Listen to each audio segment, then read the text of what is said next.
کہنا ہے کہ ہمارے گھر جو ہیں وہ لاکھوں روپے لگا کر بنائے گئے تھے, اگر یہ غیر قانونی تھے تو اس وقت نہ بننے دیتے, اب اگر یہ بن گئے ہیں تو اس کا کوئی رستہ نکالا جائے, کیونکہ کچھ عرصہ پہلے ایل ڈی اے نے ایک آپریشن کیا تھا, سینکڑوں کنال اراضی جو ہے وہ مختلف ہاؤسنگ سوسائٹیز جو ہے ایل ڈی اے کی وہاں سے وارگزار کروائیں تھی اور ان پلاٹوں کو پھر نیلام کیا ہے. تو جن لوگوں نے اپنے گھر بنا لیے ہیں ان کو بھی یہ اپرچونٹی دینی چاہیے تھی کہ وہ بھی کوئی اس کا رستہ نکالیں یا ان کیسز کو بونافائیڈ کمیشن میں بھجوایا. اسی لیے فہیم ہم نے وہ مکین جو وہاں پر رہائش پذیر تھے ان کی ہے, ذرا ہم اپنے ناظرین کو بھی دکھاتے ہیں.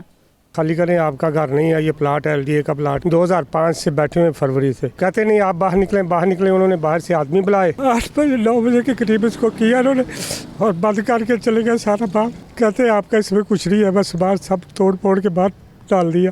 تقریباً ہر ہفتے 2 یا 3 گھر خالی کرواتے ہیں لوگوں کے زبردستی اور اپنے امپلائیز کو ادھر قبضے دیتے ہیں. پلاٹ خریدا ہے یا کوئی اس میں قابض ہوا ہے, اس وقت ایل ڈی اے سوئی ہوئی تھی, اب لوگوں کے گھروں سے سامان نکال کے زبردستی ان کا گھر چھینتے ہیں, تو یہ کوئی طریقہ کار تو نہیں ہے. اچھا فہیم, یہ بھی بتائیں کہ آپ نے ہمیں بتایا کہ چند سو پلاٹ تھے جو کہ اب ہزاروں پلاٹس میں بدل چکے ہیں, تو یہ تبدیلی کیسے آئی؟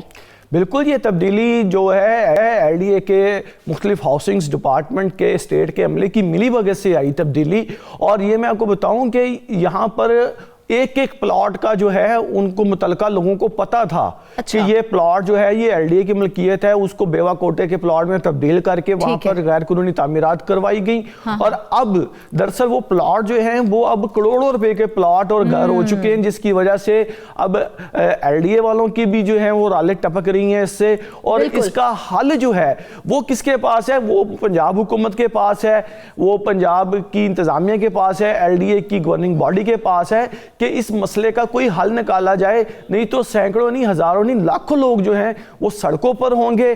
اور اس کا جو باقاعدہ طور پر جو ذمہ داری ہے وہاں پر ان لوگوں کی بھی ذمہ داری ہے, انہوں نے بھی غیر ذمہ داری کا مظاہرہ کیا جب یہ گھر خریدے گئے یا بنائے گئے. لیکن اب اس مسئلے کا حل جو ہے وہ کوئی نکالنا ہوگا. اور خاص طور پر میں آپ کو بتاؤں کہ vice chairman L D A میاں مرغوب صاحب سیاسی شخصیت ہیں, اور بڑے عرصے بعد کوئی سیاسی شخصیت جو ہے وہ vice chairman L D A کے طور پر سامنے آئی ہے. اسی لیے فہیم, تاکہ یہ معاملہ کھل کر سامنے آئے, اسی لیے ہم نے میاں مرغوب صاحب سے بھی رابطہ کیا, اس وقت موجود ہیں. بہت شکریہ سر آپ کا, آپ نے اپنا قیمتی وقت ہمارے لیے نکالا. یہ بتائیں, یہ جو غیر قانونی طور پر پلاٹس بھی بن گئے, ان کے گھر بھی بن گئے ہیں اور اب ان گھروں کو خالی کروایا جا رہا ہے, کیا کہیں گے آپ اس حوالے سے؟ دیکھیں, سب سے پہلے ہمیں اس بات کو دیکھنا ہے کہ یہ اسکیم چیف منسٹر اس وقت میاں نواز شریف صاحب تھے جب یہ ویڈو کوٹا جو ہے نا اس کو لانچ کیا گیا. اس کے اوپر جو اپلیکانٹ تھے ان اپلیکانٹ کی بیلٹنگ ہوئی, اور بیلٹنگ کے بعد ان کو پلاٹ بھی دے دیے گئے. کوئی میرے خیال یہ 3200 کے قریب پلاٹ تھے, تو 2700 کے قریب پلاٹ دے دیے گئے جن کے بیلٹ میں آ گئے. تو اس میں with the passage of time یہ ہوا کہ ایل ڈی اے کے اندر بھی کوئی مل ملا کے لوگوں نے اس کے اندر کوئی جیل سازی کی, جس میں انہوں نے فائلیں چینج کر لیں, کچھ معاملات کیے. تو الٹیمیٹلی 1200 کے قریب جو ہیں وہ پلاٹ جو تھے بالکل کنفرم ہوئے. پھر کوئی 200-250 کے قریب مزید کنفرم ہوئے جن کا کمپیوٹر نمبر ڈیفرنٹ تھا لیکن اپلیکیشن اوریجنل تھی. تو اس قسم کی یہ صورتحال تھی. تو اس کے بعد ضرورت اس بات کی تھی کہ اس کی جو پیمنٹ تھی وہ پنجاب گورنمنٹ نے اور زکوٰۃ ڈپارٹمنٹ نے مل کے دینی تھی. یہ کوئی شاید کوئی غالباً یہ کوئی 90 ملین کے قریب تھی پیسے اس وقت. اچھا, تو یہ پیسے سارے پورے نہ دیے جا سکے. پنجاب گورنمنٹ نے تو دے دیے, زکوٰۃ ڈپارٹمنٹ کی طرف سے نہ ہوئے. کچھ غالباً مجھے یاد پڑتا ہے 9 ملین کے قریب رہ گئے, جو کہ آج پینلٹی بن کے تو یہ کوئی 3 ارب روپے کے قریب جا چکے ہوا ہے. تو یہ پچھلے دور میں اس کے اوپر گورننگ باڈی کے اندر میٹنگ ہوئی جس میں ان تمام معاملات کو ڈسکس کیا گیا اور الٹیمیٹلی اس کو کیبنٹ میں فار اپروول بھیجنا تھا. لیکن یہ معاملہ جو ہے نا جی یہ پھر بھی تعطل کا شکار رہا اور یہ کسی طرف نہیں ہوا. اور مجھے بتایا گیا کہ یہ فائل جو ہاؤسنگ کے اندر پڑی تھی جس کے اوپر گرد پڑ چکی تھی اور یہ معاملہ کسی بھی فورم کے اوپر جو ہے اس کو ڈسکس نہیں ہو رہا تھا, تو وہ واپس اب ایل ڈی اے میں آ گئی ہے کہ اس کو فریشلی جو ہے اکارڈنگ ٹو جو ہے پریزنٹ سچویشن ہے اس کو جو ہے ری ڈسکس کر کے تو اس کے جو منٹس ہیں مرتب کر کے تو یہ چیف منسٹر آفس کے لیے پریپیئر کیا جائے. تو میں سمجھتا ہوں کہ چونکہ ہم سبزہ زار کے اندر میری کنسٹیچوئنسی رہی ہے, ہم اس وقت بھی اس کے لیے